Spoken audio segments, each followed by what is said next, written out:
First of all, thank you to Esri and Esri Australia for bestowing on me the inaugural Lifetime Achievement Award. A great honour, and one of the things I'd like to say is thank you to everybody who's touched my life to this point, because the journey is an amazing journey to be part of, and sharing that with those people is a fantastic place to be as well.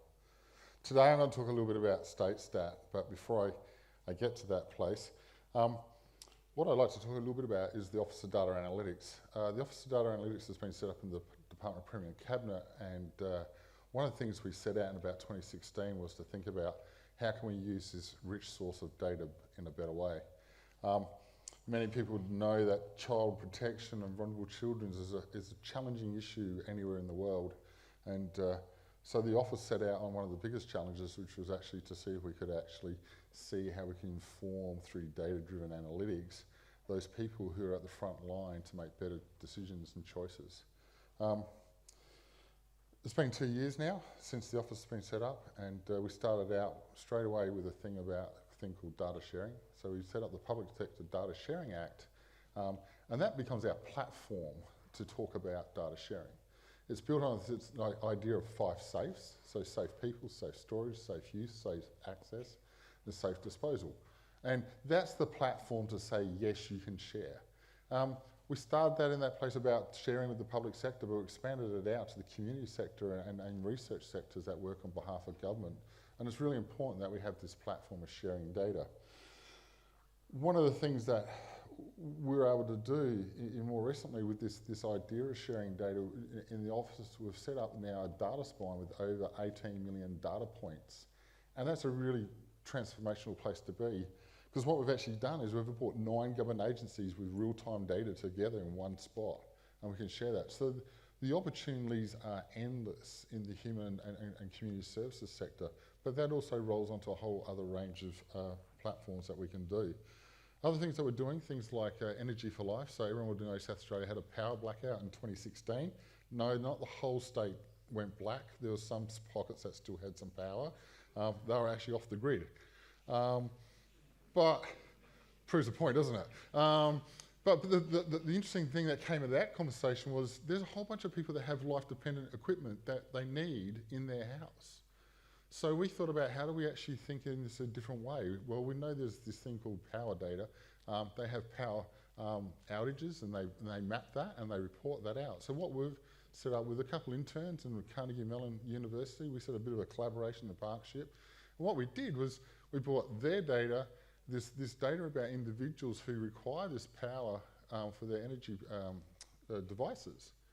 And what we've actually allowed them to have is access to this dashboard. And what we actually give now is the Red Cross, a platform to actually monitor and understand who's at risk and when do they need to be contacted to make sure they've got a backup program in place. So if that application can only save one life, it's been worthwhile. Other great projects that we've worked on into the emergency management and how we actually work there. But one of the ones I'm going to talk about today is StateStat. And StateStat is not just necessarily a data project, it's actually a little bit more than that. We started out in 2017, we had former Governor O'Malley in South Australia for the Smart Cities Conference. And it was a bit of a chance to catch up with him and have a chat after talking to him in Sydney with Jack Dangerman. Through a conversation that we had with him and obviously with Esri Australia in a partnership, we got Mark to come back out in later 2018. And why we did that was we had a new government in place. They hadn't been in power for 16 years. They understood data as something that they need to embrace, and they get the idea of it. But what does it really mean to them? Well, Martin's a great person to have in the room because he speaks their language. So what we said to Martin was, over a couple of days, we'd like you to meet with a whole range of people. Folk like yourself, GIS experts, we wanted them, business leaders in our departments, performance reporting managers. So he held some workshops with those guys, but then he also held some workshops with the chief information officers at that level. He then went and met with all the chief executives at that level, and then he held some one-on-one discussions. That's great. But what we needed to do is convince the next level, which is our ministry and our premier. So he held conversations with them as well through special meetings. And this was the idea of starting a conversation. You know, he'd been through this place of high crime, high unemployment, his township being like, one of the worst in America. And he turned it around through this idea of measuring data. So he'd been that place, he was able to articulate that through their language, and that was a great start for us. So what he really wanted to talk to them was about sharing, collaborating, and being responsible. And that's really what we wanted to do through that process. So what we saw was Martin was talking about different things, and we see these slides coming up, that it's about solving complex problems, and really hard things that we're trying to pinpoint. And what we saw through our research was things like our child commission review. It talked about quarterly reporting of data, of information sharing. We see nationally and globally, we also see this idea of being efficient and effective government and using data and the way we can drive the outcome and change the way we govern. Our Data Sharing Act talks about creating confidence in the individuals in using that data. So we don't hold you to blame for the data if it's wrong or not up to date or anything like that. It's about developing a conversation. So really at the end of the day, it's solving those dynamic and complex problems, and that's what Martin was about articulating to these leaders. So while he was in Adelaide for those few days, we said to him, what would StateStats look like? We went down this platform of this idea of StateStat. What would it look like? And we kind of came up with this idea of this. That's right. So if we think about it, if we measure things, those are the things that we can actually do. And the government set on this platform of more jobs, lower costs, and better services. So that's kind of where that threads into the StateStat platform. But more importantly, we'll measure what matters. We all collect data. We all put data somewhere. We all use this data. We do analytics and we report this data. It's phenomenal when you actually talk to some government agencies. How many reports do you do? And they go, I do 2,000 reports a year. We're pumping data out. It's going out. Awesome. Who's using it? Not sure. So why are we doing it? So let's measure what matters to change the way we do our business. So what does that actually look like? If we think about these principles of smarter government, and I don't think I've got them all here, but if we think about these ideas of what smarter government is, certainly some things like open and transparent. We know that this generation wants more openness and transparency with what we do with their data. So therefore we should actually do that. We shouldn't hide this data in the back rooms and never do anything. And I think Brian mentioned that, if you hide it in the back room, it's just a bit of project data. It's not lifted up, and we need to share that data out. We talk about leadership, and leadership's not just at the top. Leadership goes from the ground all the way to the top. Everybody has a role and a responsibility in the way we lead and drive the change of making a smarter government. The other thing is being accountable. And how are we accountable, not to just our peers, but to the whole of government, not one government idea. Being accountable to everybody and not just in your little silo, in your little space where you do excellence. Truth and truthfulness, having that data that is truthful, because we all know if the data isn't right and it's not factual, people don't trust you. And if they don't trust you, they're not going to use it. So it needs to be truthful. And we need to understand where does that come from, and how is it collected, why was it collected, and what are we going to do with it, and what are the outcomes with it. Hopefully by doing that, we're actually using data as a data-driven platform. So we're actually using the idea of measuring and making it an effective and efficient way of measuring our information and using data in that way. But more importantly, if we can get that data out there, we can transform the way we govern because we have the right facts at our hands. And I think that's the important part, that we want to make sure that our leaders and our executive teams have the right facts. There's no guessing. We know that it's a trusted platform. So where does StateStats fit in that? It kind of fits in this little wheel inside this space. And one of the things that we found was through the conversation with Martin, he talked about this thing called an operational cadence. Get going, start, don't make the best thing, but get it going. Once you get going, keep going. Create this cycle of moving forward, and therefore you're actually going to get better every day. Every time you use it, you're going to get better. You're going to make better decisions. You're going to put better data in there. Everything's going to get better. So we kind of go through this space. So what StateStat looks like, the green side is actually the people and the resources. So it's all about people. Most of it's about people.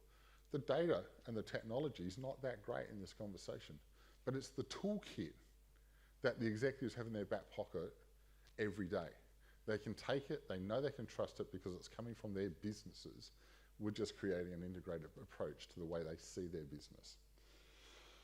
One of the other things is that, like, you know, if we continue the way we're going right now, we're going to continue operating in silos. We all do that. We operate in excellence in our own silos. I think someone asked me a question recently, and I said, oh, the way I describe the way organisations operate, we're like glass houses. We're all next to each other, but no one actually walks out of the glass house and has a look and says, how many have we got? How can we elevate that space into a whole package? So it's important for us to think about how we do that. So as StateStat started the conversation and evolved and we started moving forward, what does it look like? How does it get going and things like that? We sat down and we thought about, okay, how do we approach this? And I think everyone in this room would do something like this. The idea of design thinking. Someone asks a question, you think about the idea, or how you're going to ideate that process. You're going to develop something and then you're going to deliver it. And that's how most technology kind of operates through that thing. So it's a process that we go through. And there's nothing wrong with that process. But what we wanted to do was take it to the next level. And what we wanted to do is focus on human-centered design. And why we wanted to focus on human-centered design is because we wanted it to be meaningful and relevant to those people. All right? So it made sense to them. They trusted it. They felt that this is their platform, their tools. And I think the speakers today have all talked about this idea of making sure it's their tool. We're just the facilitator. We're just the ones that give them the opportunity to see their data in a different light. So by blending these two ideas together, we get this idea of defining and divulging this idea out and then making it a bit smaller, and it's a process to end up with a product. So for us, we needed to think about who was our first player on board. And for us, we looked at the Environmental Protection Agency for several reasons. One is that they have some legislative requirements for reporting. They actually are very technically focused. They're a scientific community. Their CE, he actually chased Martin O'Malley down the hallway going, I want to talk to you. That's a good observation to have. The Chief Information Officer and also the Corporate Reporting Officer also wanted to catch up with Martin afterwards. So they were leaning into this conversation. So we didn't need to convince them. They were already part of the journey. Then we needed to think about how do we bring other players in. So we brought in Esri Australia's UXG team to think about this whole idea of human-centered design. Brought those guys in and they helped us out. We brought in the guys from the Melbourne office as part of project management and our local guys in Adelaide office to help us out in some of the day-to-day operations between the departments. So as a collective and as a collaborative, we kind of found our place. So what we actually went through then was this idea of designing or thinking about what StateStats would look like. We kind of had a bit of an idea from a brief from my chief executive of what he was thinking. We then turned around and thought about how we do the build out and the analytics that would have to go into the platform. Because at the end of the day, this platform has to be simple. Has to be very, very simple. And then we deployed it. So it's not much difference, but we just blended two components together. So as part of that design approach, what does it look like, when we go into a design approach? What should you look for and what do you want it to be at the end? And we all see reports around the world and that. So what we did was we looked at our local content, some national content. We also looked at our international content. And we looked at digital platforms and corporate reports that you see in PDF files and things like that. And we tried to find the best bits. We weren't sitting here trying to change the world and create our own. We were just looking at the best bits that we thought would really, really resonate. And what you see on that screen is some great platforms like our Ag Insight, one of our local products, all the way across to Chesapeake Bay from the US, where Martin was very instrumental in changing their idea about how you measure water quality and the bay, right through to the middle where we've got the EPA and their PDF form that they walk around with and show everybody, hey, this is our corporate reporting, here it is on a page. We wanted to take all those and blend them all together to create a product. So one of the other things that happens, and if you work in government, you'll know this happens all the time, it is hard to find the right piece of data. Everyone's got the right piece of data about some kind of report. And why is that? Well, we do things like state strategic plans, objectives. We do budget processing and papers. We do estimate committees. We do things like managed agency statements. We do things like agency reports. We report nationally. We do business plans. All of them use data. Just demonstrate the evidence of why they exist and what they're doing. But you know, when you actually get one piece of data, and I've seen this in agencies, you get and start with one question. Just one question. What about X? And 5 different departments and groups sit down and get that same piece of data, interpret it differently, analyse it differently, and you get a different answer from all 5. Who's right? So as an executive, you want to know the right thing, because there might be a political imperative to that. It might end up in the media. So how do we actually know we get the right information and we get the right facts? So part of the process for us was to distill this noise. So there was a lot of information on that system, and what we wanted to do, even though we want to have a collective conversation, we needed to pull away all the noise and get back to the core bit. What are we measuring to make the difference? So what we did, we separated all the agencies out and looked at all of them as individually and see what they are reporting back. And this way it allowed us to simplify the process. We weren't worried about the big picture. This is like what Martin said, don't do the whole lot in one go. Do something, start, get better at it. So we're going to start with one, we're going to get better with it, and we know, we learn, we move on, we learn a bit more, we're moving on. So the process here is an evolutional process, not one that we just, hey, see you in 12 months' time and we'll give you a product. This is a fast and dynamic motion of moving our product forward. So once we've pulled it apart, we kind of want to put it all back together. So things like, at the highest level, we wanted to have South Australia, the state of the state. What's happening? What's on our agenda right now? What's the economy look like as the highest number? What is the current unemployment rate? How many jobs were created? Things that are like unfortunate. Right now we have one of the highest road fatalities for a long, long time. Well, that's on the news right now. What's the meningococcal outbreak? What's the numbers for that? Ramping in hospitals. These are very, very simple things, but this is what our executives want to see as a collective picture. Diving a little bit deeper, we thought about this idea of these meetings they would have.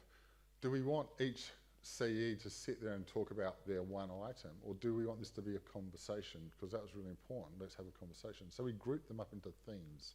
So if I'm going to talk about water, well, maybe the EPA and DPTO, Transport and Infrastructure, have a reason to be part of that conversation. But they can all see the same data, and they can see the idea of what's going on. They can advance that conversation. The executives all have KPIs. And we're aiming here right now is the executives are providing all their KPIs. So we have all 16 agencies providing their KPIs. We're working through this idea of bringing them all together so it's one consistent platform. Not all executives have the same KPIs. Some have different ideas of what their KPIs should be, and a pretty tight and dynamic environment. So we're trying to work out how do we singly identify the most important metrics for them to work with. Then we get down to the next level, it's the operations. And we don't say how many KPIs you will have. Every agency will have a different set of number of KPIs or deliverables in that space, indicators in that space. But the idea is that this gives us a place to share. As one government, we can see what we're all doing as a collective, and we're not sitting there in isolation. The last part is about open data, and this one's really interesting. We all use open data, and we've published open data out. But we're data scientists and we're data boffins. But the general public don't know how to use that data set that you threw out in their open data portal. So we sort of see this as an opportunity to help facilitate an idea of sharing the knowledge by giving them those little widgets that they can have a look at, like, what is the air quality in South Australia today? I don't need to look at some RSS feed and understand what's being pulled apart and what are all these numbers. We'll give you that in a really simple format so they can digest that information. They can look at the trends over time.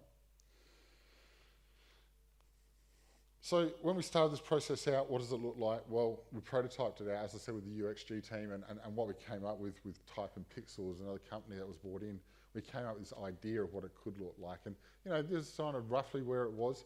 To get this approved, I had a 12 to 13 minute meeting with my chief executive. He's a very, very busy man. He was looking after 2 departments at the time. Yeah, no problems. Excellent, great. Let's go ahead with that. That looks fantastic. Question for you is, if I've got a regional meeting, can I tap on that map anywhere and get all the data for that spot? And I went, no, not yet, because that wasn't part of the project. But we're going to put that one into the corner and we're going to use that one later on. But at least he was thinking about geography. If I go somewhere, can I find out the information for that place? So what do we do as a platform? Well, we really start this up from the ground up. Our organisations feed data up into us. It can come in all different shapes and forms. Every department has a different level of maturity. Some do CSV files, some do Excel, some have Salesforce, some have SharePoint, some have SQL Server. The idea is we're not actually telling them what they can't or can do. What we're saying is you're already reporting. We just want to get the information that you're already doing and feed that up to us. We feed that onto our ArcGIS enterprise portal. So South Australia as a whole, we have Location SA, where we stand up an enterprise portal platform, and all the agencies can actually play in that space and share data and across the board. And then what we've done is we've deployed the StateStats within our Azure cloud, because we have a far better control over the way we can actually serve this information to our chief executives and organisations and the public. So what does it look like? It's pretty simple, but simplicity is its strength. Landing on the front page, we see the StateStats, we see the state of South Australia, we see all the agencies' KPIs and how they're performing as a list against all three sets under those themes. We dive into the groups, we can pick out the agency we want to look at. In this case it's EPA. We start off with the KPIs at the executive level. In that space, there's a couple of little buttons in the corner. If there's three circles, you actually get different time dimensional data in there, so they can actually see change over time. If there's a little plus button down the bottom, that actually tells them there's more data within that widget, and what we're able to do is do a deeper dive. So as you can sort of see down the bottom, we're just changing some of the timestamps on that, and you can actually see the graph change as we do that. And that's really important for our executive team. What does it look like? One of the other things this does is, and I'll talk a little bit later on in the technical session, you can get the same information in 3 clicks in StateStats or 8 clicks through a website. So the phenomenal change here is getting within 3 clicks, getting that information, but even more importantly, you get the where bit, which you don't get in the report on the website. So it just says South Australia's air quality is average or good. Well, this will actually show you where that's actually good, bad, or otherwise at this present time. As you can see, we're looking at non-compliant data. We can drill into that fairly quickly. We can go into the aquaculture section here, and if we look into that in the marine section, we'll see that's like the estuaries and rivers and creeks versus what's happening in the ocean. So we've pulled the data apart and not kept it as a single. And what we're able to do there is click on the element and we can see the map. Now, because of the way they collect this field survey, they don't do the whole of South Australia in one go, they do it in kind of chunks around South Australia. So we've allowed this time bar down the bottom, or this year bar down the bottom, so we can actually look through each one of those segments. And as we sort of zoom into like Kangaroo Island here, you can sort of like click on those. Now, I'm not expecting us to get the answer out of StateStat, but it's allowing us to start the conversation for why is that corner there of Kangaroo Island all red? Who do we need to talk to about changing that from red to yellow to green? So it's opening up a dialogue and a conversation. And I think that's really what StateStats is about, is creating a conversation. The technology and the platform is fairly simple, but it's actually a bit of kit in the executive's pocket that they can open up any day of the week. They can use it as their briefing in the morning with their staff if they wish. But everybody gets to see the same information from the same point. So as I started right at the beginning, if we measure things that get done, like more jobs, lower costs, better services, we're going to measure what matters, and that's what StateStats is about, the measuring what matters, because it actually develops a conversation and collaboration as one government and transforms the way we govern. But more importantly, when we do that, we're going to use modern technology like Esri's ArcGIS enterprise platform, because it just allows us to collaborate as one government. And hopefully at the end of the day, we can turn around and create better results for our citizens. Thank you very much.